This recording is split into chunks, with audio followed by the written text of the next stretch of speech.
This is my true story. I raised my daughter alone after her mother passed away in our small home in Savannah, Georgia. I worked 2 jobs, skipped meals, and gave up dreams so she could live hers. For years, she was my pride. But time changes people.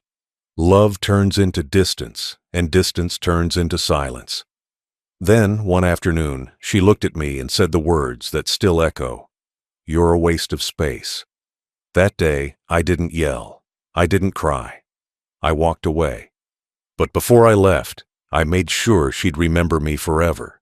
Please like, share, and subscribe. I was born and raised in the warm quiet of Savannah, Georgia, a place where the cicadas sing louder than arguments and neighbors wave even when they barely know your name. Life there isn't fancy, but it's full. The streets carry stories older than the people walking them, and every porch light feels like an open heart. That's the world I wanted my daughter to grow up in, a world that still believed in kindness, hard work, and family. When my wife passed, our daughter was barely 9. The hospital lights, the smell of bleach, and the sound of machines beeping became part of my nightmares.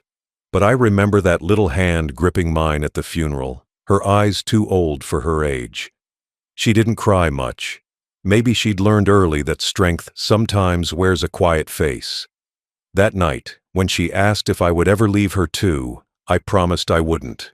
I meant it with every breath I had. I spent the next 20 years proving that promise. I took a job at the shipyard on River Street, fixing engines in the humid heat. My hands were always rough, my back always sore. But when she smiled, I forgot the pain. Every school concert, every scraped knee, every parent-teacher meeting, I was there. I learned to braid her hair in the mornings, burned dinners more times than I could count, and fell asleep reading bedtime stories I barely understood. When she got older, I saved every extra dollar. Some nights, I skipped meals just to make sure she could go on her school trips or buy the things her friends had. I remember one Christmas when money was tight. I couldn't afford the doll she wanted, so I carved one out of wood. It wasn't perfect, but she hugged me and said it was the best gift she'd ever received. That moment, that small, innocent joy, carried me through years of exhaustion. When she graduated from high school, I stood at the back of the gym, wearing the same brown jacket I'd had since my wedding. I clapped until my palms stung. The world felt right again. My little girl was growing up, and I thought I'd done something good. She was the first in our family to go to college up in North Carolina.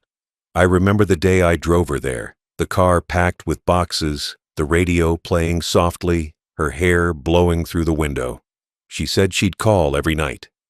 For a while she did, but as months passed, the calls grew shorter. Then they stopped altogether. I told myself it was normal. Kids grow, lives change. Still, I'd sit by the phone some evenings, listening to the quiet hum of the house. The walls felt bigger then, emptier. I'd pour myself a cup of coffee, stare out at the moss-covered oaks, and tell myself love doesn't fade. It just gets quieter with distance. Years later, when she graduated, I drove up again. She had a cap and gown, a boyfriend, and a confidence that made me proud. She barely had time for a long hug, but I told myself that's what adulthood looked like. She was busy chasing life, and I was just happy to have helped her start the race. When she got married in Charleston, I gave her away with trembling hands. The church smelled of lilies, and the organ echoed through the wooden beams. I smiled through the entire ceremony, though I felt the shift begin right there, that invisible distance between daddy and dad. She moved into a big home with her husband, and I stayed behind in Savannah, my little house slowly turning into a museum of memories. I kept myself busy fixing old radios, feeding stray cats, and volunteering at the Veterans Center downtown. Every month, I'd send her small packages, her favorite peach jam, hand-knitted scarves, or a note with old photos. Sometimes she'd reply with a text. Thanks. Sometimes, nothing at all. I visited her once in Charleston, just before Thanksgiving. The city was bright and loud, full of tourists and carriage rides. Her house was beautiful, white pillars, marble counters, everything spotless. But what struck me most wasn't what I saw. It was what I felt. The warmth was gone. Every word she spoke sounded like an effort. Her husband was polite but distant, and the grandchildren I'd dreamed of were still not in the plan. I remember sitting at her table, complimenting the food. She smiled faintly and checked her phone. I asked if she wanted me to move closer, maybe rent a place nearby. She said, "Dad, I'm really busy these days." "I barely have time for myself," I nodded, pretending to understand. The drive back home that night felt longer than it should have. Years rolled by. I grew older, slower. The phone stayed silent most of the time. Sometimes I'd walk by the river, watching the boats glide by, thinking about how time carries people away like that, quietly, without asking permission. I still kept her photo on the mantel, the one of her as a child, holding that wooden doll.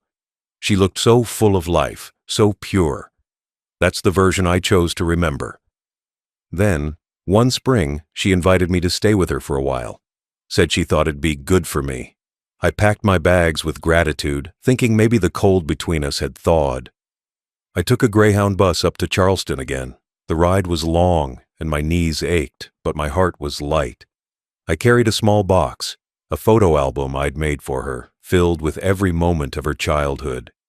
When I arrived, she greeted me with a stiff smile. The house looked even larger, emptier. She showed me to a small guest room at the back, told me to make yourself comfortable. For the first few days, things were fine. She went to work early, came home late, and we shared polite dinners. But something was missing, that small flicker of warmth between father and daughter. Then came the day that would change everything. It was a humid afternoon in early June. I tried to help her with the garden, the same way I'd always helped, trimming the bushes and clearing weeds. She came outside, phone in hand, her voice sharp. "Dad, you don't have to do that. You're making a mess." I smiled, said I was almost done. That's when she said it. Those 6 words I'll never forget. "You're a waste of space." The air went still. Even the birds stopped singing. I looked up at her, thinking I'd misheard. But her eyes were cold, her tone flat. The girl I'd carried through storms, fed through hunger, and prayed for every night, she was gone. In her place stood someone I didn't recognize. I didn't shout. I didn't defend myself. I just nodded and went back inside. Each step felt heavier than the last. I sat on the bed that night, staring at the wall, listening to the quiet hum of her air conditioner. My heart didn't ache like it used to. It felt numb. That's when I realized something. She had already left me long before I packed my bags. That sentence was just the final nail sealing what time had already built. Distance. That night, as I lay in bed, I thought about everything. The years of sacrifice, the love given freely, the silence repaid as debt. I thought about the empty chair across the table, the forgotten birthdays, the quiet sighs when I spoke too long. I realized I had become an echo in my own family's story. The next morning, I made a decision, not out of anger, not out of revenge, but out of peace. She wanted space, and I was finally ready to give it. After that moment, something inside me went quiet. Not broken, not angry, just quiet. The kind of quiet that happens after a storm has taken everything down and there's nothing left to shout about. I stayed in her house for another 2 days, though it didn't feel like a home anymore. I walked softly, spoke less, and moved around as if I were a visitor in a museum built out of forgotten love. Every sound in that house, the ticking clock, the hum of the refrigerator, the shuffle of her shoes in the hallway, felt like reminders that I no longer belonged there. The space between us was no longer physical. It was emotional, like a deep river running under the floorboards. I could feel her avoidance at breakfast, the way she sighed when she saw me sitting in the living room, the way her husband never looked directly into my eyes. I'd ask if she needed anything from the store, and she'd wave her hand dismissively. I'd clean the dishes just to feel useful, but she'd redo them later, as if my effort were unclean. I stopped trying to talk about the past, because every memory I shared seemed to irritate her. like I was dragging her into a story she didn't want to remember. I remember one Sunday morning in particular, the air thick and sticky with the Charleston summer. I made coffee early, hoping the smell would wake her gently like it used to when she was young. I poured a cup for her and waited. When she came down, she didn't even look at me. She just reached for her phone, scrolled, and said she'd already had coffee upstairs. I stood there, holding 2 mugs, feeling foolish for thinking routine could still mean connection. I poured mine down the sink, not because I was angry, but because I realized how empty small gestures had become. That week, she told me I shouldn't do chores around the house anymore, said I was making things harder for her. She suggested I take walks instead, maybe spend time out in the park. It was her way of telling me I was in the way, so I started walking. Every morning I'd head toward Marion Square, where the market vendors sold sweetgrass baskets and boiled peanuts. I'd sit on a bench, watching tourists take photos and families laugh together. Sometimes, an old man would sit beside me and talk about fishing or the weather. Those small talks with strangers felt more like home than my daughter's words ever did. One afternoon, I wandered near the waterfront, where the air smelled of salt and thyme. The breeze off the harbor carried seagulls' cries and the creak of old boats. I sat on a bench near the pineapple fountain and just watched the water fall in soft, rhythmic circles. That spot became my escape, a place where no one told me I was useless, where no one rolled their eyes at my slowness. The city might have been changing, but that fountain, steady and constant, reminded me of something pure. When I came home that evening, my daughter barely looked up from her laptop. Dinner was quiet, too quiet. I asked if her day was good.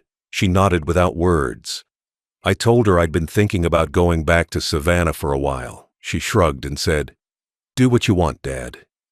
There was no concern, no warmth, just those 4 hollow words echoing across a table where laughter used to live. That night, I lay in bed listening to the rain tapping against the window. I thought about the first house I built for her back in Georgia, how I'd painted her room yellow because she said it looked like sunshine. I thought about the nights I stayed up sewing her costumes for school plays, and how proud she'd been when I clapped the loudest. I remembered the sound of her small footsteps running down the hallway calling me Daddy, and how that word had disappeared long before she said I was a waste of space.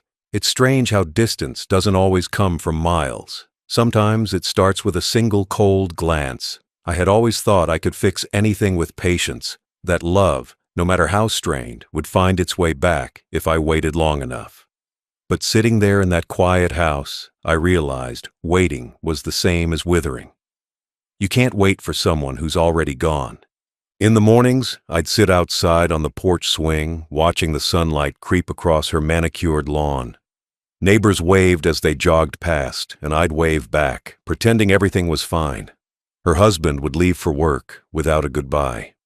She'd head out soon after, her car speeding away down the long driveway. And then it was just me, a man surrounded by walls that didn't echo anymore. I found myself thinking about how families fall apart in silence, not in shouting matches or slammed doors. Those at least have sound. No, families end with sighs, glances, small moments of indifference that rot the roots from the inside. I was living in the middle of that rot, pretending not to smell it. One afternoon, I overheard her on the phone, speaking to a friend. Her words still ring in my head. "It's exhausting having him here. He just sits around all day. It's like having a shadow that won't move." I didn't confront her. I didn't even show that I heard. I just went to my room, sat by the window, and watched the magnolia tree sway in the wind. The same tree she used to climb when she was little. I thought about how something can grow tall and strong and still forget its roots.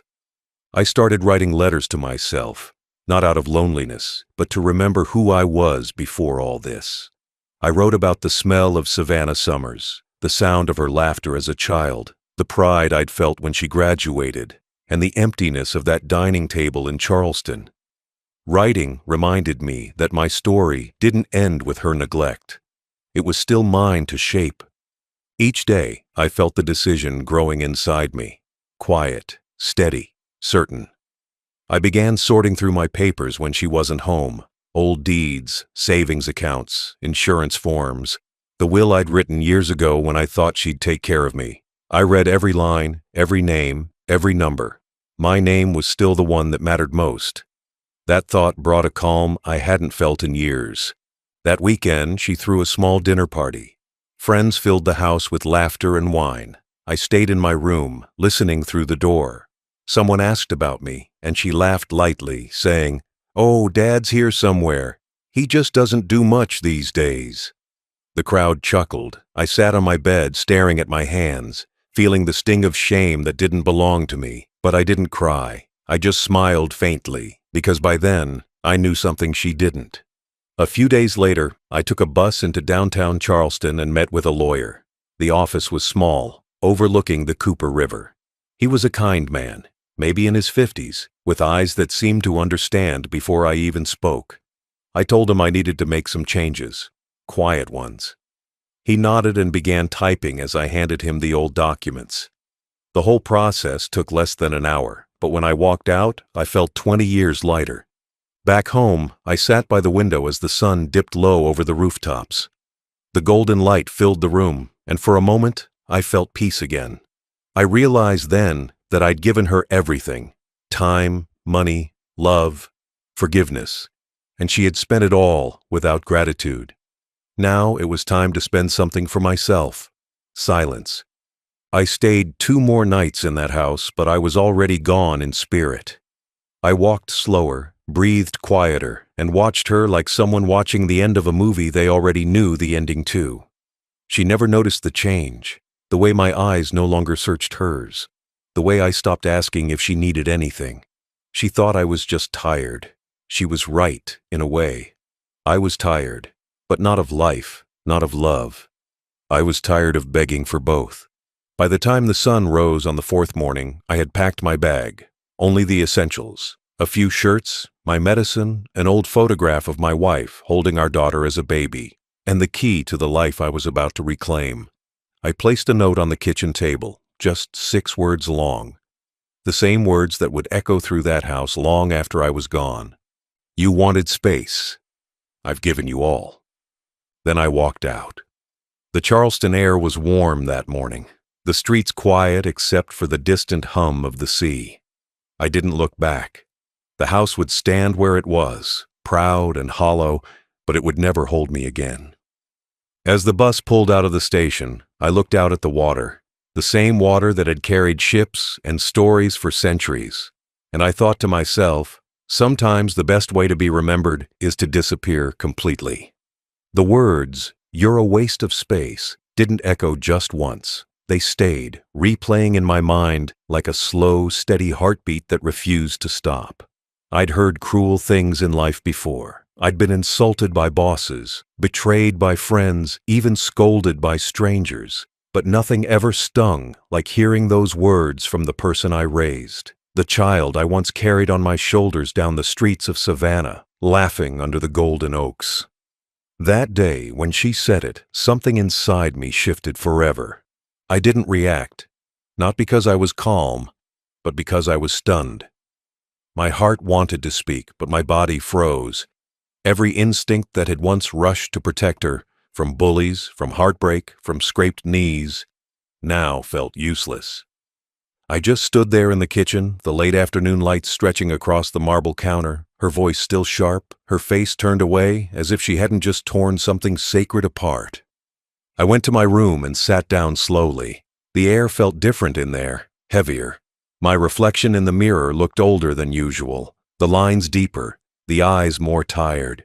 For years, I'd been telling myself she was just stressed, that life had hardened her, that she didn't mean the things she said. But this time, I couldn't excuse it. This time, the cruelty wasn't an accident. It was a decision. That night, I lay in bed, but didn't sleep. The house was quiet, except for the hum of the air conditioner and the distant sound of her laughter from the living room. Laughter that didn't include me. I stared at the ceiling, thinking about all the times I'd stayed up late for her. When she was little, I'd wait outside her school concerts with flowers, no matter how tired I was from the shipyard. I remembered how she used to run into my arms after dance recitals, her hair still tied up, cheeks red with joy. She'd say, "You're my favorite person, Daddy." Now, years later, the same mouth that once called me favorite had declared me a waste. That kind of pain doesn't roar. It seeps in quietly, like water through cracks. I felt it moving through me, filling every space that used to hold love. The next morning, I made myself breakfast. 2 eggs, toast, black coffee. She didn't join me. I didn't expect her to. I ate slowly, each bite heavier than the last. I tried reading the paper, but the words blurred together. I looked out the window, watching a cardinal hop along the fence. That little bird, bright red against the dull gray of the sky, seemed freer than I'd ever felt. Later that day, I walked to the post office downtown, the warm Charleston air pressed against my skin, thick with the smell of salt and magnolia. I mailed a small envelope, not to her, not to anyone she knew, but to myself, back home in Savannah. It was a strange gesture, I know, but I wanted something waiting for me there, a sign that I still had a life to return to, a name that still meant something. When I came back, she was in the kitchen, her phone in one hand, a glass of wine in the other. She didn't look up when I entered. I told her softly that I'd be going back home soon. She shrugged and said, "Okay, if that's what you want." It wasn't what I wanted, not really. What I wanted was one sign of care, one word of regret. But she had none to give. That night, I took out the old photo album I'd brought with me. The leather cover was worn, the pages yellowed at the edges. I turned through them slowly. Her first steps in the park near Forsyth Fountain, her 8th birthday cake with too many candles, her prom night smile when I told her she looked just like her mother. Each photo was a reminder of a man who used to believe in unconditional love. Now, those same photos felt like ghosts, silent witnesses to a story that no longer existed. I ran my hand over one picture, the 2 of us sitting on the pier at Tybee Island, eating sandwiches and laughing at the seagulls that kept stealing our chips. The memory used to make me smile. Now, it only made me ache. There's something strange about old age. It doesn't make you softer, it makes you sharper. You start to see patterns you once ignored. You realize the small moments of disrespect weren't small at all. They were warnings, and I had ignored every single one. After she went to bed that night, I walked quietly through the house, touching the walls, the furniture, the pictures she'd framed of herself, her wedding, her travels, her perfect life. There wasn't a single photo of me anywhere. Not one. I stopped in the hallway, staring at an empty spot on the wall where one might have belonged. It hit me then. I wasn't part of her story anymore. I stepped outside onto the porch. The night was still, the crickets loud, the moon resting above the palm trees. The humid air carried the faint smell of rain, and somewhere in the distance, a church bell rang.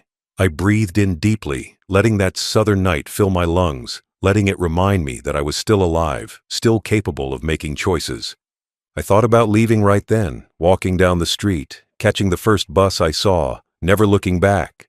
But I decided against it. Not yet. Sometimes, patience isn't about waiting for things to get better. It's about waiting until your silence can make the loudest sound. The next morning, she handed me a list. Bills, groceries, errands.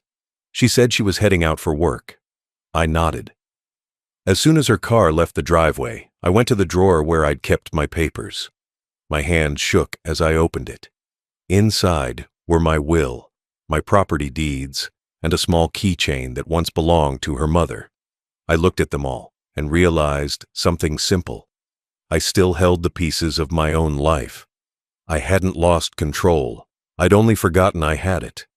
I called my lawyer in Savannah. His voice was familiar, steady, the kind that had helped me through hard times before. I told him I'd be coming back soon, that I needed to make a few updates to my documents. He asked if everything was okay. I said, "It will be." That afternoon, I packed my bag. Not everything, just enough. I folded each shirt carefully, as if closing chapters of my life. When I reached the photo album, I hesitated. Then I left it behind. It no longer needed to come with me. Let her find it, maybe years later, maybe never. Let her see the man who once built her world, the man she erased without a second thought. Before I left, I walked around the house one last time. The walls were too clean, too quiet. Even the smell of the place, a mix of candles and disinfectant, felt cold. In the corner of the living room, I saw the wooden doll I'd carved decades ago. She must have kept it out of habit, not love. Still, I smiled. Some things survive even when feelings don't. When I stepped out the door, the morning sun hit my face. It was bright, almost blinding. I stood there for a long moment, breathing it in. Freedom doesn't always feel like victory. Sometimes it just feels like air after a long suffocation. I walked to the bus stop, the wheels of my suitcase rolling softly against the pavement. A neighbor waved, I waved back. The driver asked where I was heading. I told him, Savannah. He nodded, helped me with the bag, and I sat by the window. As the bus pulled away, I watched her street disappear behind me. The trees, the mailbox, the life I was leaving behind. Somewhere between Charleston and Savannah, the ache in my chest began to fade. I realized she might never understand what she'd done. She might never say sorry, never even think of that day again. But that didn't matter anymore. Forgiveness wasn't for her. It was for me. I leaned my head against the window, the southern sun flickering through the trees, and whispered to myself, I'm not a waste of space. I just gave my space to the wrong person. And with that, I closed my eyes, finally ready to rest. When I returned to Savannah, the air felt different, softer, more forgiving. The kind of air that doesn't judge, that doesn't remind you of the past, just lets you breathe in peace. The familiar scent of pine and salt drifted through the streets, and the old oaks stretched their arms wide as if welcoming me home. For the first time in years, I felt like the world was giving me space. Not the cruel kind my daughter demanded, but the kind you need to heal. I unlocked the door to my small yellow house near Whitaker Street. Dust floated through the sunlight like lazy snowflakes. Everything was just as I'd left it. The rocking chair by the window, the Bible on the table, the faint echo of her laughter trapped somewhere between the walls. I stood there a long while, listening to the silence. It wasn't empty, it was honest. It held truth, not pain. That first night, I made myself a simple supper: soup, bread, and a glass of water. No one commented on the way I stirred. No one sighed at the sound of my chair creaking. I ate slowly, savoring every quiet second. Funny how solitude can feel more like company when it comes after betrayal. Over the next few days, I settled back into my routine. I woke early, walked along the riverfront, and watched the sun rise over the Savannah River. The mornings there always start soft, fog rolling in, gulls circling low, the water shimmering like liquid glass. It's the kind of beauty that doesn't need attention, it just exists. I'd sit on a bench with my coffee, watching life move gently around me. Joggers, tourists, mothers pushing strollers. All of them carried their own stories, their own unseen battles. And for once, I didn't feel invisible among them. I felt free. Freedom doesn't always come with joy. Sometimes it comes with quiet understanding that what's gone was never truly yours, that real love doesn't need to be begged for, and respect, once lost, can't be bought back with memories. That was my realization. The years I'd spent trying to earn her affection were years I should have spent keeping my self-worth intact. I thought about her words again. You're a waste of space. I rolled them around in my head, over and over, until they lost their power. Waste implies something that once had use, but no longer does. But that wasn't me. I wasn't a broken tool, a forgotten chair, or a fading photograph. I was a man who had lived, built, loved, and survived.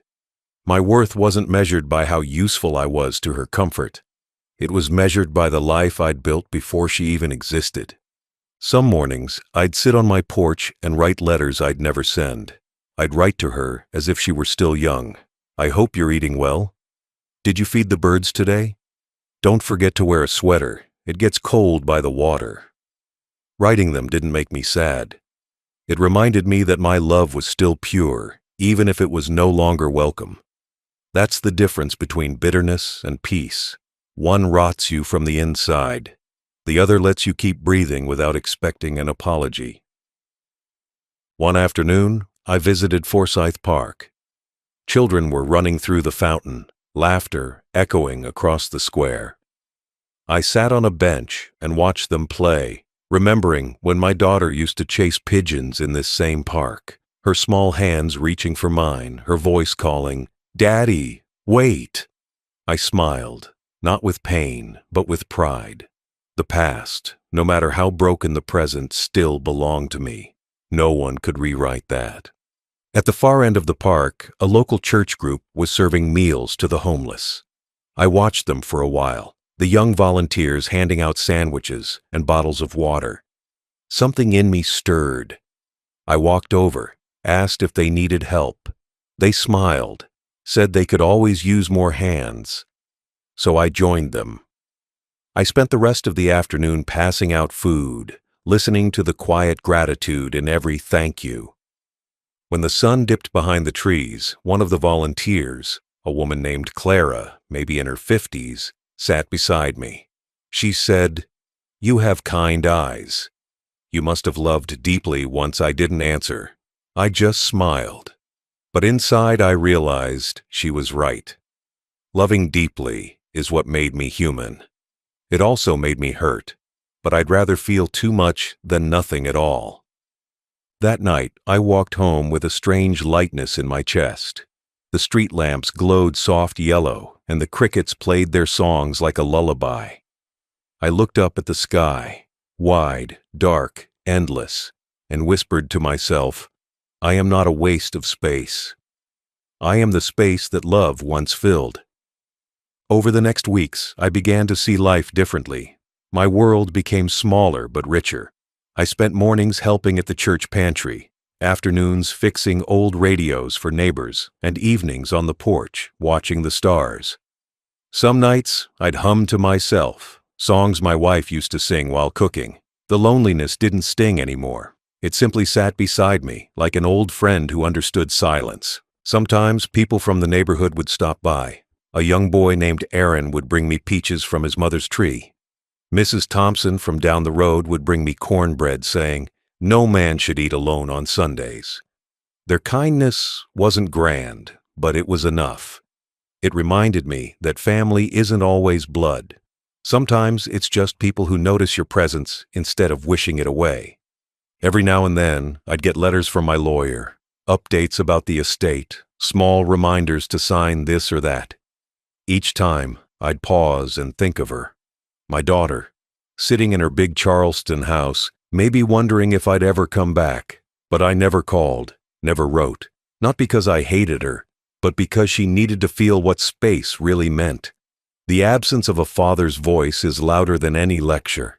Months passed. The seasons changed. The magnolia tree outside my window bloomed, then shed its flowers again. I kept living, quietly, gently, without resentment. People often think revenge means destruction, but sometimes the best revenge is living so peacefully that your absence becomes someone else's chaos. I didn't need to destroy her. Life would do that on its own, not through cruelty, but through emptiness. One day, she'd wake up, reach for her phone, and realize there was no one left to call who truly loved her without condition, and that realization would echo louder than any insult ever could. One evening, I sat watching the sunset over the river.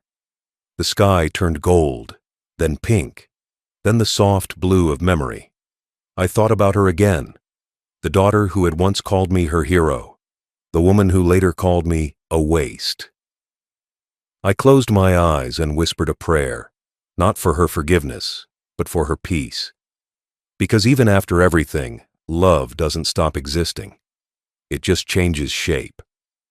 The next morning, I took a small envelope and wrote her name on it. Inside, I placed a single folded note. I didn't send it. I just kept it on my desk, under a paperweight shaped like a heart. The note said, "You were wrong. I was never a waste of space. I just filled the wrong rooms with my presence." That letter wasn't for her. It was for me. Proof that I had learned the quietest, hardest truth, that dignity is not something others give you. It's something you keep, even when the world tries to strip it away. And as the days stretched on, I found peace not in forgetting her, but in forgiving myself for staying too long where I wasn't valued. The morning I made my decision, the world felt unusually still. The air outside my window hung heavy with that soft savanna mist that comes right before sunrise, wrapping everything in silver calm. I brewed my coffee and stood by the window as the first light touched the moss-draped oaks. The city was waking slowly, and so was I. Not from sleep, but from a long fog of denial. I had spent months forgiving what wasn't sorry and waiting for what would never return. That morning, I decided it was time to stop surviving quietly and start living deliberately. I walked to my old desk, the one that had stood in that same corner since the 1970s, back when my wife and I had moved into this house. Its surface was scratched from decades of use, but solid, reliable, like the version of myself I had almost forgotten existed. I opened the top drawer, and there they were, my documents, old and yellowed, but still powerful. Property deeds, life insurance, stocks, a will I had written years ago, all the physical proof that I had built something real with my hands and heart. As I sifted through them, I saw her name written neatly in black ink. My daughter, the same one who had once traced her name next to mine when learning to write, her small fingers gripping the pen too tight. Seeing that signature beside mine stirred something deep in me. It wasn't anger, it was recognition. Recognition that love and legacy are not the same thing. Love is a feeling, legacy is a choice. I sat down and took a deep breath. The air smelled faintly of cedar and thyme. I began making a list, not of what she had done wrong, but of what I still had left that was mine to give. I listed my savings, my shares in the construction company I'd once helped build, my pension from the shipyard, and the Savannah house itself. I realized I had something many old men in my position didn't: control. And I wasn't going to die leaving my name attached to someone who saw me as disposable. Around noon, I called my lawyer, Mr. Jefferson. He'd been handling my affairs since my wife passed. An old friend with a quiet voice and eyes that understood regret. I asked if we could meet in person. He said, "Of course." "Come by after lunch." I put on my best jacket, navy blue, still fitting just right despite the years, and walked the 5 blocks to his office downtown. The streets of Savannah shimmered with sunlight filtering through live oaks. Carriages rolled slowly past, tourists pointed at the historic homes, and somewhere nearby, a jazz musician played "What a Wonderful World." The irony wasn't lost on me. I smiled, not bitterly, but knowingly. Life was wonderful, even when people weren't. When I reached Mr. Jefferson's office, the smell of paper and old wood filled the air. He looked up from his desk, his gray mustache twitching in a small smile. "You look like a man with a plan," he said. I nodded. "Not revenge," I replied. "Just peace." We went through everything carefully. I told him I wanted my daughter's name removed from my will and any trust associated with my assets. I wanted everything transferred into charitable foundations, specifically those that fed the elderly and provided housing for single parents. "Make sure it's ironclad," I said. "No contest clauses, no loopholes." He nodded, understanding the weight of what I was doing. He asked, "Do you want to leave her anything at all?" I thought about it for a long moment, then smiled faintly. "Yes," I said. "A letter.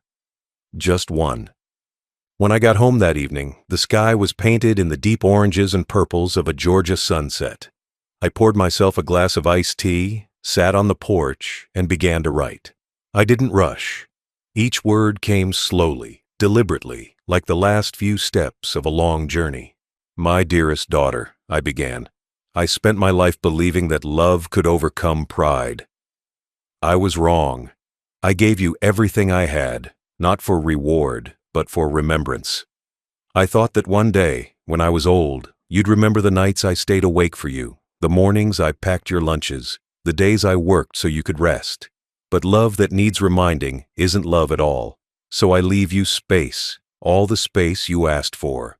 Space to live, space to think, space to understand that words can build or destroy, and you chose the latter. I hope this silence teaches you more than my presence ever could." I signed it simply, Dad. No bitterness, no guilt, just truth. The next morning, I placed the letter in an envelope, sealed it, and tucked it into my old briefcase, along with the updated documents Mr. Jefferson would need. As I fastened the latch, I realized something profound. I was no longer doing this because of her. I was doing it for me, to reclaim the dignity that years of quiet tolerance had eroded. In the days that followed, I went through my house slowly, not packing, but simplifying. I gave away old clothes to a local shelter, donated my tools to a community workshop, and boxed up photo albums to store safely. Each act felt like shedding a layer of pain. The fewer things I owned, the lighter my heart became. A week later, I sat by the river again. The water glistened under the afternoon sun, boats drifting lazily past. A young couple stood near the railing, their toddler laughing as he threw breadcrumbs to the ducks. Watching them, I felt a strange mix of sadness and peace. I had done that once, stood in that exact spot, holding my little girl's hand, telling her stories about the ships that came and went. She had asked me once if ships ever come back after sailing too far. I told her, "The good ones always find their way home." I realized that day that I was one of those ships. I had sailed too far into someone else's storm, and now I was finally steering back toward calm waters. In the following weeks, my letter was delivered, not by my hand, but by my lawyers. I didn't need to see her face when she read it. I didn't need her reaction, her apology, or her tears. The letter wasn't meant to wound. It was meant to mirror, to show her the reflection of what she'd created and the man she'd forgotten. Meanwhile, I found a quiet rhythm in my new life. I started volunteering every Thursday at the same food bank I'd once helped from a distance. They welcomed me warmly, calling me Mr. Ray. It made me smile. A simple name, a simple life, finally enough. I helped pack boxes, pour coffee, and hand out meals to people who said thank you with genuine eyes. One evening, as we were cleaning up, a little girl came up to me, maybe 7 or 8 years old. She handed me a drawing she'd made, a house, a sun, and 2 stick figures holding hands. "That's you," she said proudly, "and that's your family." I didn't correct her. I just smiled and said, "That's beautiful, sweetheart." When I got home, I pinned that drawing to my fridge. It reminded me that love, when real, never has to be demanded. It just appears quietly, like sunlight through the blinds, warming even the coldest rooms. That night, I sat on my porch again, watching lightning bugs dance over the grass. The air buzzed softly with the sound of summer. I closed my eyes and whispered a small prayer. Not for her forgiveness, not for justice, but for gratitude. Gratitude that I'd had the strength to stop chasing love where it no longer lived. Gratitude that I'd found peace without noise. When I went to bed, the house didn't feel empty. It felt earned. The next morning I woke with the light pouring through my curtains and realized something simple yet powerful. I had finally created the space I'd always deserved. Not the one she threw me into with cruel words, but the kind carved from quiet dignity. The kind that says, "I'm still here, and I still matter." That was my decision, and it was the best one I ever made. The morning I left Savannah, the sky was pale and quiet, the kind of morning where even the birds seemed to whisper. I woke before dawn, long before the first light brushed across the live oaks. My suitcase sat by the door, half the size of the one I brought when I first came here decades ago. It held only what mattered now: A few shirts, a photograph of my wife, my worn Bible, and the letter my lawyer had sent confirming that everything was final. I didn't rush. I made myself coffee, dark and strong, the way I used to drink it on work days back when I was building houses across Georgia. The smell filled the kitchen, mingling with the faint scent of rain coming through the cracked window. I took a slow sip and stared at the empty chair across from me, the one that used to hold her when she visited, the one that had been empty for years now. That chair was like a symbol of everything I had learned. You can't force someone to sit where they don't want to stay. As the light began to creep through the curtains, I looked around the house one last time. Every corner carried a memory. The marks on the wall from when she'd learned to walk. The window she used to draw hearts on during winter mornings. The porch steps where I'd waited on her wedding day, nervous but proud. All those pieces of love, they hadn't disappeared, but they no longer belonged here. They had become relics, quiet witnesses of a man who gave too much of himself to someone who had already moved on. I stepped outside, and the air hit me cool and clean. The street was still wet from the night's rain, the pavement shining like glass. I locked the door behind me, slipped the key into my pocket, and whispered a small goodbye. Not a dramatic one, just a quiet farewell to the home that had seen both my happiest laughter and my deepest silence. I walked to the corner where the bus stop stood. It was the same route that led out of Savannah toward Jacksonville. I didn't have a destination in mind, only a direction. Away. Away from disappointment, from expectations, from the version of myself that had waited too long for respect. The bus arrived right on time. I climbed aboard, greeted the driver with a polite nod, and took a seat near the window. As the bus rolled through the streets, I watched the Spanish moss sway gently in the morning breeze. The city slipped by, the cobblestone roads, the pastel houses, the iron balconies that glowed gold in the rising sun. Each scene felt like a farewell note, like Savannah itself was giving me permission to go. When we crossed the bridge out of town, I looked down at the river one last time. The water shimmered, endless and patient, like time itself washing everything clean. Somewhere past Brunswick, I opened the letter again. The one my lawyer had given me, the confirmation that my estate had been divided and finalized. My daughter's name wasn't on a single page. I felt no satisfaction, only peace. I wasn't leaving her nothing.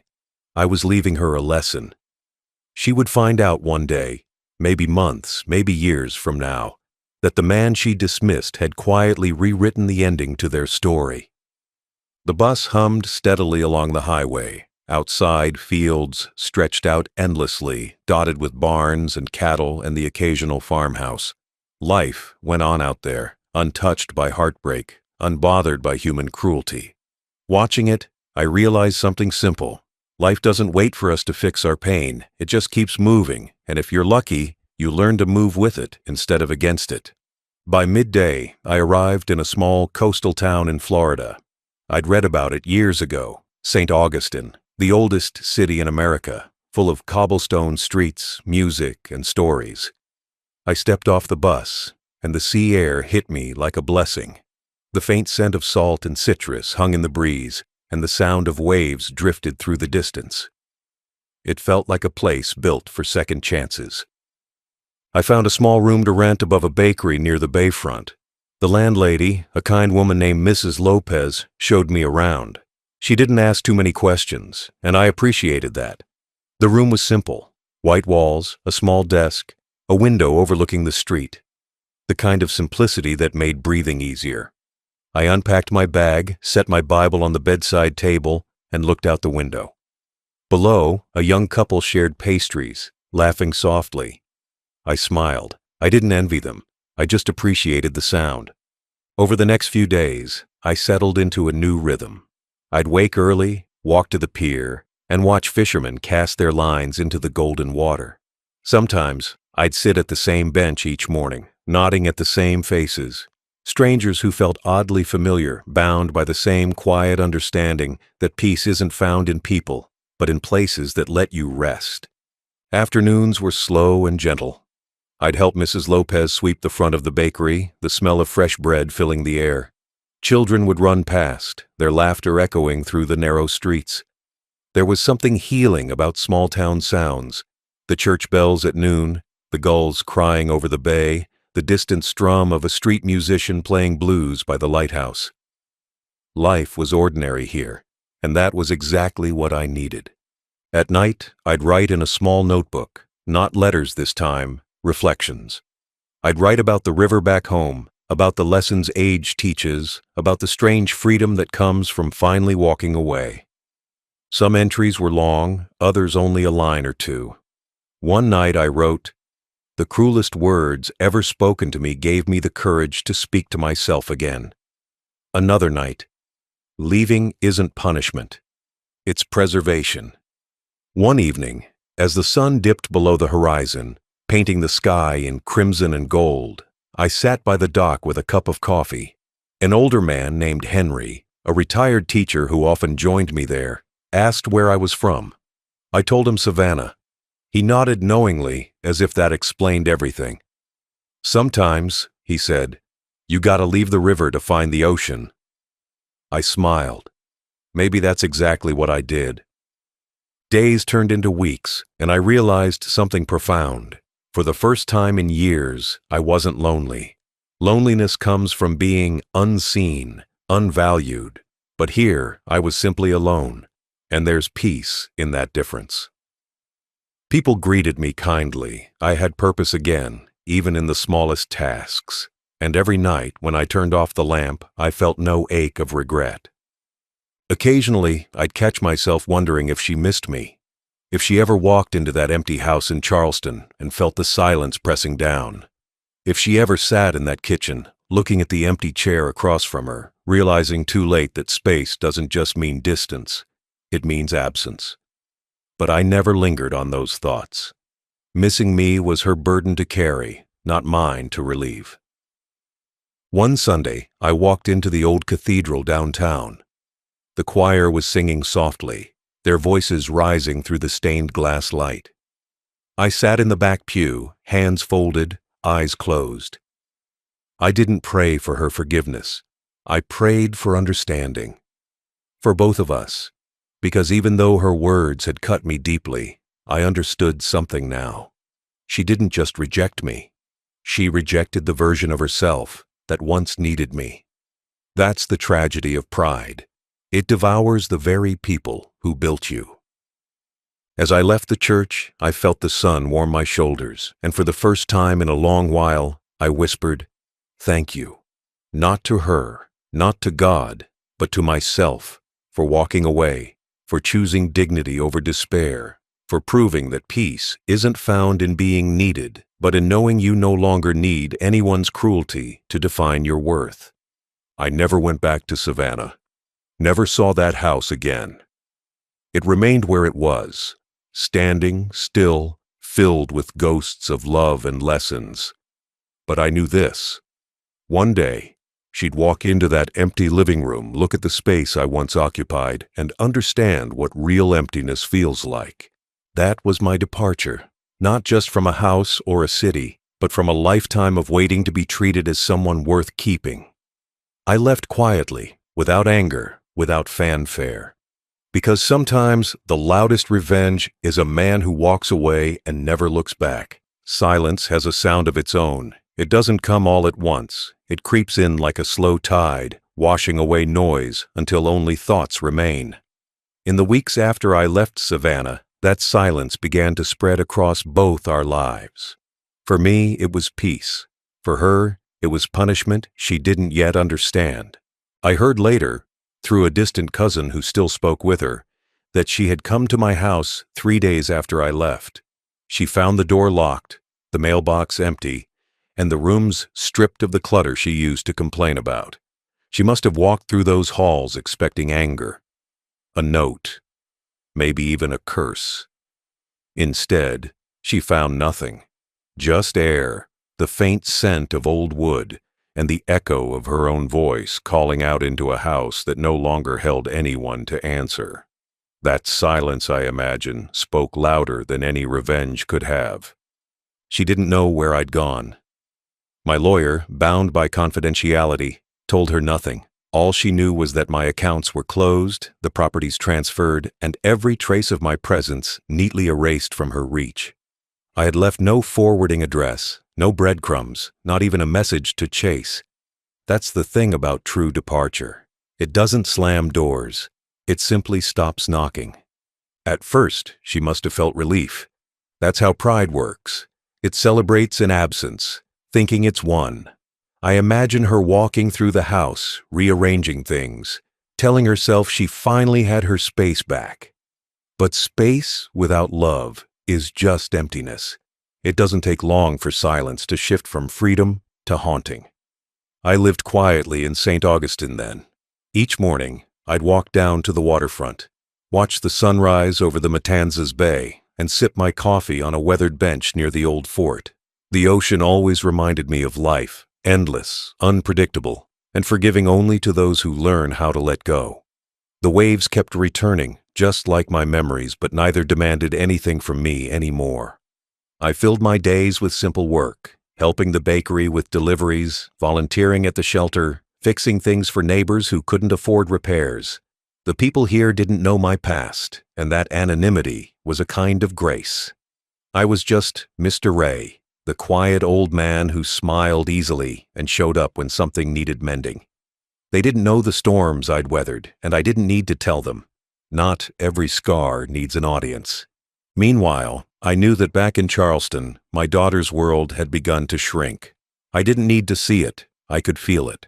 Pride can fill a room when you have someone to aim it at, but when that person walks away, pride has nowhere to sit. It starts to collapse in on itself, turning into guilt, then regret. I imagined her at the kitchen table, maybe late one night, staring at her phone. Maybe she scrolled through old photos, birthdays, vacations, graduations. Maybe she lingered on the one where I stood beside her, arm around her shoulder, smiling like a man who believed he'd done everything right. I wonder if she saw that picture and finally realized that good fathers aren't guaranteed second chances. The silence must have started to ache then, in the small moments. The mornings without my calls, the holidays without my voice reading old family prayers, the days she'd reach for her phone instinctively, only to stop mid-motion, realizing there was no one left on the other side. That's how regret begins, not with tears, but with small hesitations that grow heavier each day. I didn't celebrate her pain. I didn't want her broken. I wanted her awakened. Because pain, when it's real, teaches. It humbles. It rearranges what a person values. I wanted her to feel what I had felt, the slow weight of being unseen, the sting of being dismissed. But unlike her, I wanted her to come out stronger on the other side.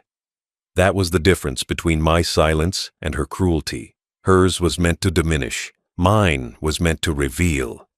Back in Florida, life moved gently. On Sundays, I'd attend church, not because I was looking for redemption, but because I found peace in the rhythm of hymns. After service, I'd sit on the church steps, watching children chase pigeons, their laughter echoing in the courtyard. There's something healing about joy you didn't create but get to witness. It reminds you the world still holds beauty, even when your own chapter turned dark. One evening, after nearly 3 months, I received a letter. The handwriting was unmistakable. Hers. The envelope looked hesitant, like guilt pressed into paper. I didn't open it right away. I placed it on my table and stared at it for a long while. For years, I'd waited for words from her. Apologies, gratitude, anything. Now that they'd arrived, I didn't rush. I brewed myself some tea, took a slow sip, and only then slit the envelope open. The letter was short, fewer than 10 lines. She wrote that she'd been wrong, not just about me, but about everything. That she'd let her frustration with life twist into cruelty. That she missed me. That the house didn't feel like a home anymore.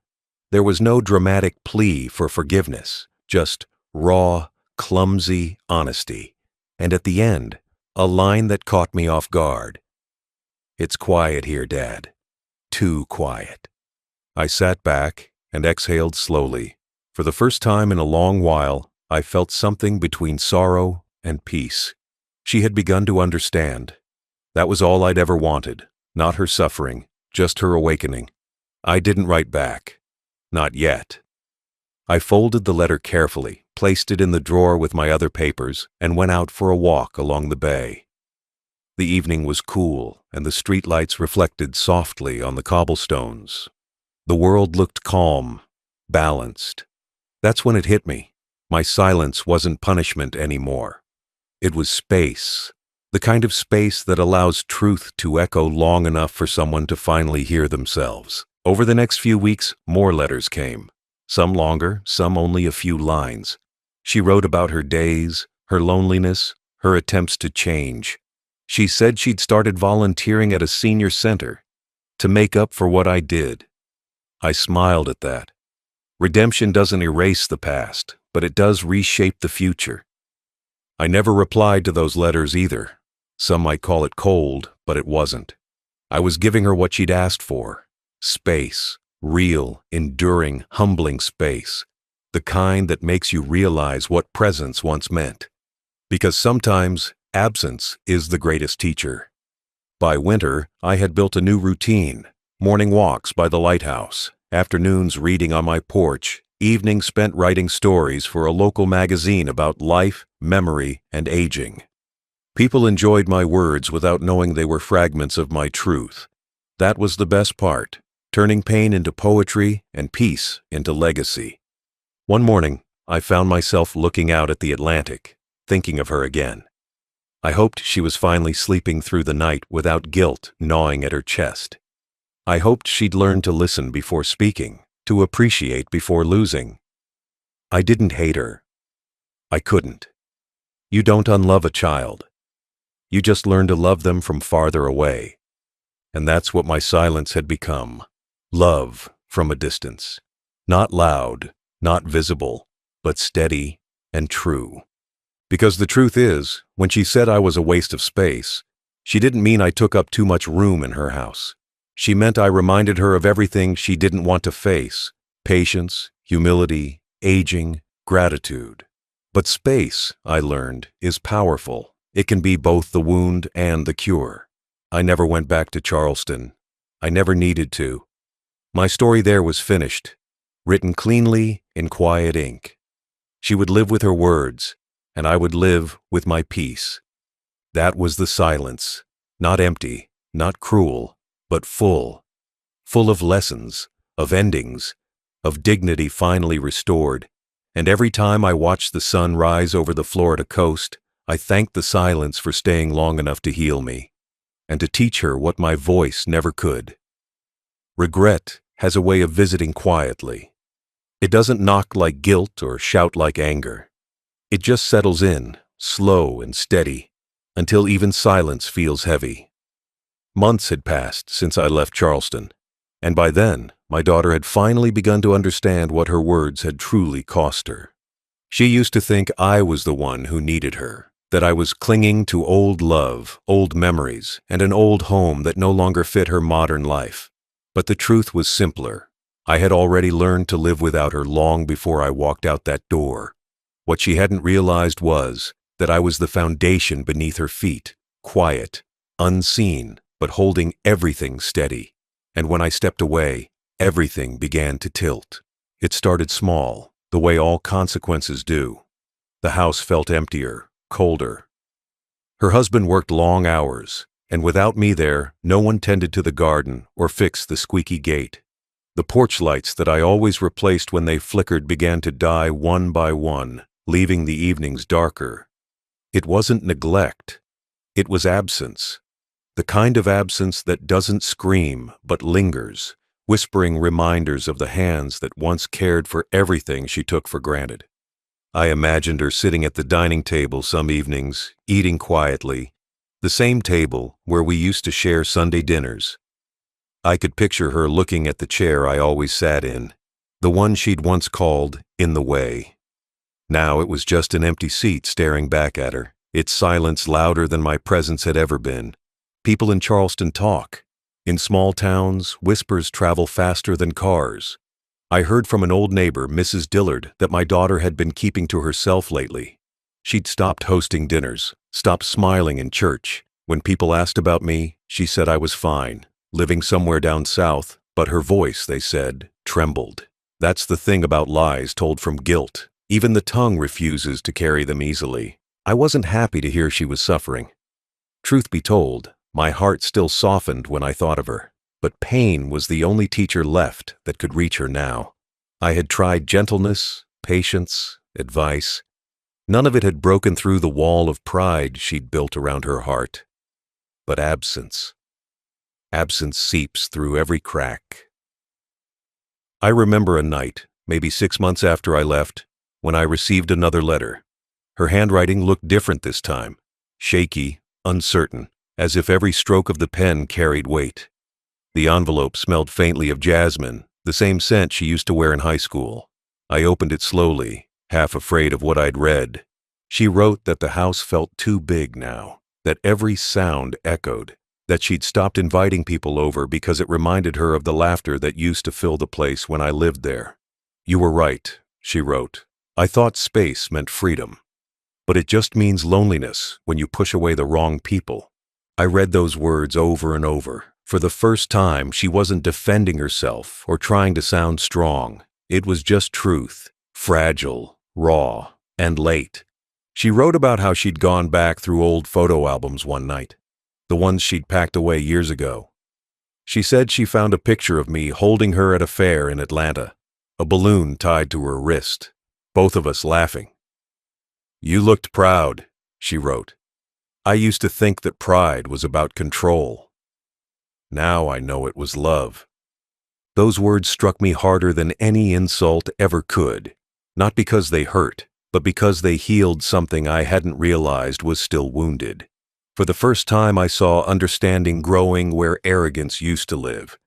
But realization is a slow process. One letter doesn't erase years of coldness. It takes time for people to feel the full shape of their mistakes, to see not just what they did, but why they did it. I didn't reply to that letter either. I wanted her to sit with her own words, to taste them, to let them settle. Because sometimes the echo of truth does more good than another voice trying to explain it. I imagined her mornings, how she might wake up now and hesitate before speaking. Maybe she'd learned to soften her tone when her husband came home tired. Maybe she'd started holding doors open for elders at the grocery store. Maybe she'd begun to understand that kindness isn't weakness, it's wisdom wrapped in patience. And then, maybe one day she sat on that porch, watching the rain fall, and remembered that night, the one when she called me a waste of space. Maybe she realized that she'd confused space with suffocation, that I wasn't taking air from her life. I was the breath that kept it going. Meanwhile, in St. Augustine, my life had become beautifully ordinary. I joined a small storytelling group at the local library, a circle of retired teachers, veterans, and widows who shared their pasts like puzzle pieces. I never told them my whole story, but sometimes I'd read small parts of it aloud, a memory about fatherhood or a lesson about pride. They'd listen, nodding, their eyes soft with understanding. Pain recognizes pain, even when it's disguised as prose. One afternoon, after a reading session, a young man came up to me. He couldn't have been more than 25. He said, "Sir, that story about losing someone because of pride, it sounded real." I smiled. "It always is," I said. "The best stories usually are." That night, I walked along the bayfront, thinking about how life comes full circle. We spend our youth trying to prove ourselves, our middle years trying to hold control, and our old age finally learning to let go. My daughter had spent her life running from the same man she had become, stubborn, proud, afraid of vulnerability, and in the end, life had given her the one thing pride fears most, reflection. It took her almost a year to truly face it. I heard through Mrs. Dillard again that she had sold the Charleston house, said it was too quiet, too many memories, too much space. She'd moved into a small apartment downtown, close to her work. I smiled when I heard that, not because she'd downsized, but because she'd learned that smaller doesn't mean lesser. It means manageable, honest, real. That same week, another letter arrived. She said she'd been volunteering at a senior home, helping with meal service. "They remind me of you," she wrote. "Patient, quiet, but still full of life."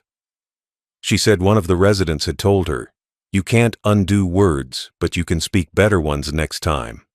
She ended the letter with, "I wish I'd learned that from you instead of from strangers." I folded the letter carefully and set it beside the others. I still didn't reply. Not because I wanted to punish her, but because I didn't want to rush her healing. Understanding is a long road, and walking it too fast only makes people stumble again. By then, the seasons had changed. The air grew cooler, the nights longer. I'd sit on my porch with a blanket draped over my knees, listening to the ocean hum in the distance. The gulls still cried overhead, but their sound no longer felt lonely. It felt familiar, like the voice of time reminding me that everything ends when it should. One evening, as the sun melted into the horizon, I realized something profound. Forgiveness doesn't always need to be spoken. Sometimes it's lived, quietly, through the choices we make after being wronged. I had forgiven her long ago, but forgiveness didn't mean return. It meant release, for both of us. She had called me a waste of space, and now she was learning that the very space she'd created had become her teacher. That emptiness had a voice, mine, whispering through every quiet room, every sleepless night, every letter she wrote but never got answered. And maybe, just maybe, that silence had finally turned into the love she never learned how to show. I didn't know if she'd ever come looking for me. Maybe one day she would, maybe she wouldn't. But I knew that when she looked back on her life, she'd remember the moment she spoke those cruel words, and how everything after that moment became quieter, heavier, and more honest. That's how realization works. It doesn't shout. It whispers truth into the very space you once tried to fill with pride. And me? I had found my peace in that silence. I had found myself again, not as a father waiting for love, but as a man who had learned that love without respect isn't love at all. That was her realization, and mine. Two lessons written in the same story, carried by two hearts that had finally stopped fighting and started understanding. When I settled into my new life in St. Augustine, I realized peace isn't something you find. It's something you create, one quiet choice at a time. The years I had left were not meant to be spent replaying pain or waiting for apologies. They were meant for living, gently, truthfully, and freely. I rented a small, single-story cottage near the water, not far from the old lighthouse. The walls were painted pale blue, and the porch faced east so that each morning I could watch the sun rise without leaving my chair. The air always smelled of salt and coffee from the cafe down the street. It wasn't much, but it was mine. Not given, not borrowed, not shared out of duty. Every creak of the floorboard and every soft wind through the open window reminded me I was still alive, and I was finally living on my own terms. Most mornings began the same way. I'd brew a pot of strong coffee, toast some bread, and sit outside with the newspaper. The local headlines were small. Fishing tournaments, town fairs, the occasional story about a lost pet found again. I liked that.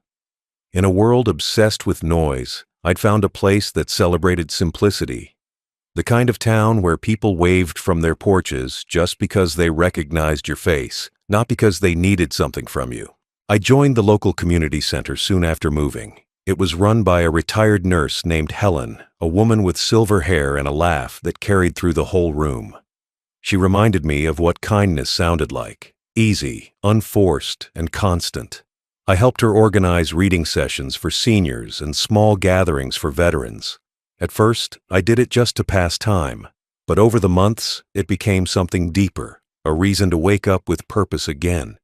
There's something about helping others in old age that feels different from charity. When you're young, you give because you have plenty. When you're old, you give because you finally understand what it means to need. Every time I saw the light in someone's eyes after a shared story or a simple meal, I felt whole again. I had spent years trying to earn gratitude from people who never saw my worth. Now, I was surrounded by strangers who thanked me just for showing up. One afternoon, a local school invited our group to speak to students about lessons from a lifetime. I stood at the front of a classroom filled with teenagers, restless, bright, impatient. I told them about work, about sacrifice, about how love without respect turns poisonous. I didn't mention my daughter by name, but every word came from that experience. I said, if you ever forget the people who raised you, you'll spend the rest of your life trying to feel grounded in a world that will never stop moving. The room went quiet. A few students looked down, thoughtful. That silence, that awareness, was worth more than applause. When I wasn't volunteering, I spent time walking along Villano Beach. I'd collect small seashells and place them in a glass jar by my window. Each one felt like a token of a day survived, a day lived peacefully. The ocean has a way of humbling you. No matter your age, it reminds you that everything you thought was permanent is just passing through. The waves erase footprints daily, and somehow that's comforting. Some evenings, I'd sit on my porch and listen to a local jazz station playing softly through an old radio. The saxophones and trumpets blended with the sound of crickets and faraway laughter from neighbors. Sometimes I'd think of her, my daughter. But it wasn't bitter anymore. It was distant, like watching an old film you've already accepted the ending of. I didn't wonder if she missed me. I just hoped she had learned something from my silence. Over time, I became known around town. Mr. Ray, the storyteller, some called me. I started writing small columns for the local paper, short reflections about aging, gratitude, and forgiveness. People would stop me at the market and say, "Your words remind me of my father." That, to me, was enough. If my story could help even one person treat their parent with more kindness, then every wound I'd carried had served a purpose. One summer, a woman named Clara moved into the cottage next door. She was a widow from Alabama, kind and soft-spoken. We'd chat across the fence sometimes, sharing stories about our families and the places we'd seen. She'd bake pecan pies and bring me a slice now and then, saying, "Can't have coffee without something sweet." I'd laugh, tell her she reminded me of home, and she'd smile, saying, "Then maybe this is home." In those moments, I realized something profound. Family isn't always about blood. Sometimes it's about shared decency, the kind that doesn't demand or take, but quietly gives. The people around me now weren't related by name, but they treated me with the respect my own child had forgotten. That, I learned, is what belonging truly feels like. Around Christmas that year, the town held a small festival in the square. Lights hung from palm trees, and children ran around with cocoa-stained faces. I was asked to read a story aloud, a piece I'd written called "The Gift of Absence." It was about learning to find peace in what's gone, not just what remains.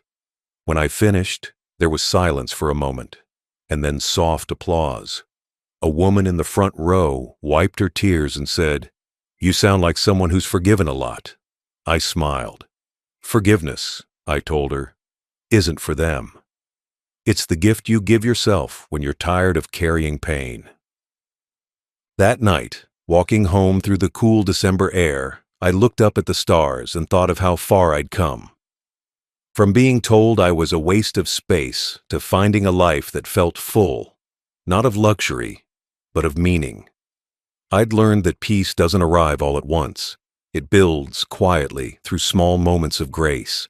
I still kept her letters. They sat neatly in a wooden box by my bed. I didn't read them often, but I couldn't throw them away either. They were proof, not of pain, but of transformation. Proof that love, even when broken, can still echo in the right direction. Sometimes, when I'd walk along the pier and see families together, I'd smile, not because I envied them, but because I finally understood what my absence had taught her.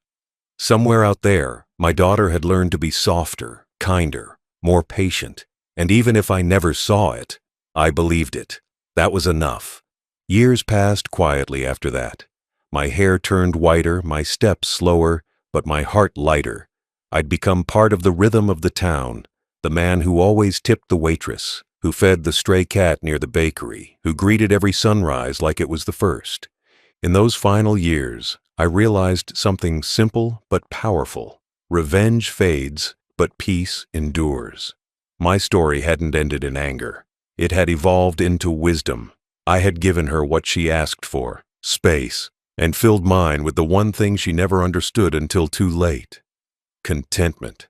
That's what my new life became. A lesson written in quiet moments, a soft victory against bitterness. I had left her enough space to miss me forever, and in that space, both of us found truth. Now that I sit here, in this quiet house by the water, I often find myself thinking about how strange life can be. The older you get, the more you realize that time doesn't heal everything. It simply teaches you how to live with what you've survived. My story isn't about revenge anymore. It's about understanding. It's about learning the difference between being forgotten and choosing peace. There are mornings when I wake up before dawn, the Florida sky still heavy with mist, and I listen to the waves breathing against the shore. That sound, soft, steady, eternal, feels like the heartbeat of something larger than me. It reminds me that all pain, no matter how deep, eventually dissolves into something calmer if you stop fighting it. I think of my daughter sometimes, not with anger, not even with sadness, just acceptance. I've come to understand that people break love the same way they break promises, not always with intention, but with neglect. They get busy, they grow tired, they forget that love needs maintenance, like an old roof that leaks if left alone too long. That's what happened to us. Our bond cracked slowly, one ignored call, one careless word, one missed moment at a time, until one day it collapsed completely. She once called me a waste of space.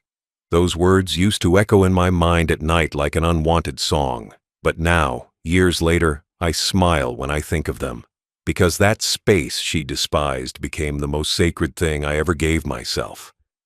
In that space, I rebuilt my peace. In that space, I found meaning again. She may have seen emptiness. I found freedom. There's a park near my cottage, Magnolia Gardens. Every Sunday, I walk there and sit on a wooden bench beneath a giant oak tree that must be older than I am. Families come and go, children laugh, dogs chase frisbees, old couples hold hands. Sometimes, I see daughters helping their fathers walk across the grass, their arms steady and loving. I always pause and watch, not with envy, but gratitude, because seeing that kindness in others reassures me that the world still remembers how to love its elders. Maybe my daughter didn't, but someone else's does. That's enough for me. I've learned that forgiveness isn't about letting others off the hook. It's about letting yourself rest. Carrying bitterness only makes the journey heavier, and I've carried enough weight in this life. I forgave her the moment I realized she was trapped in her own pain, the kind that makes people lash out at the ones who remind them of their better selves. She wasn't cruel, she was lost. And I hope, wherever she is now, she's found her way home to herself. My life these days is simple, and I like it that way. I read books from the little library near King Street, the kind with yellowed pages and stories about second chances. I drink my coffee slowly, the way I once rushed through it when life was busy. I tend to my small garden, tomatoes, basil, a few roses that somehow still bloom even in this salty air. There's peace in caring for something that never talks back, that grows only because you're patient. Every now and then, someone from the community stops by. A young couple I helped repair their porch, a boy from the school who wants to learn carpentry. They bring me pies, fruit baskets, and sometimes just conversation. They say, "Mr. Ray, you've lived such a long life. What's your biggest lesson?" And I tell them this: don't mistake presence for love or silence for peace. True love listens. True peace stays even when no one claps for it. I see their faces soften every time. Some write it down, others just nod quietly. And I think, maybe that's what all this pain was for. Maybe the lesson wasn't meant for me to keep. Maybe it was meant for me to pass on. When I look back now, I realize my greatest revenge wasn't taking away my daughter's inheritance. It wasn't leaving her behind. My greatest revenge was living well, fully, kindly, joyfully, after she called me worthless. Because nothing unsettles cruelty more than watching the one you hurt rise above it with grace. Sometimes when the wind shifts, I imagine she thinks of me too. Maybe she walks into a room and smells my old aftershave, or hears a song I used to hum while fixing her bike. Maybe she closes her eyes and remembers that I was the man who never stopped showing up for her, even when she stopped seeing me. I hope those memories don't haunt her. I hope they heal her instead. People often think revenge means striking back. But real revenge, the kind that actually matters, is turning pain into purpose. I didn't ruin her life. I didn't curse her name. I simply stepped away, leaving her with the silence she created. And in that silence, she finally met herself. As the years have rolled on, I've come to believe that love doesn't disappear when it's unreturned. It simply changes shape. Mine changed into quiet blessings whispered from afar. I bless her every morning, though she'll never know it. I bless her heart, her home, her days, because I want her to live better, not bitter. That's how I know I've truly healed, when her name no longer hurts my chest, just fills it with calm understanding. Sometimes I imagine her visiting Charleston's old churchyard, the one with the tall magnolia trees. Maybe she stands by a headstone and realizes that space isn't absence, it's legacy. Maybe she sees my name and finally understands the message I left behind. You don't measure a man by the space he takes, but by the peace he leaves. I don't know how much longer I have left in this world. My steps have grown slower, my handwriting shakier, but my heart feels lighter than it ever did. I have forgiven her. I have forgiven myself. I have made peace with the idea that not every story needs a happy ending. Some just need closure, and I have that. When my time comes, I want them to scatter my ashes right here, in the ocean near the pier, where the waves keep singing and the gulls never tire. I want the water to carry me far, to touch coasts I'll never see, to mix with the tide like every story that's ever been told and retold. And maybe, one quiet morning years from now, my daughter will stand somewhere by the shore, maybe in Savannah, maybe in Florida, and she'll feel the wind brush her cheek. Maybe she'll smile through tears and whisper, "I miss you," and that will be enough. That will be everything. Because the truth I've learned is simple. Love doesn't die just because it's unappreciated. It waits. It transforms. It finds a new form. Sometimes in strangers, sometimes in kindness, sometimes in peace. So this is my reflection. Not a warning, not a sorrow, but a gift. To every person watching this, every soul who's been hurt by their own blood, don't let their cruelty shrink your heart. Don't let their absence define your worth. Live, love again. Build your peace, even if you have to build it alone. Because one day, when they finally realize what they've lost, they'll sit in the same silence they once gave you and understand. Final thought. She said I was a waste of space. I left her enough of it to find herself, and enough silence to miss me forever.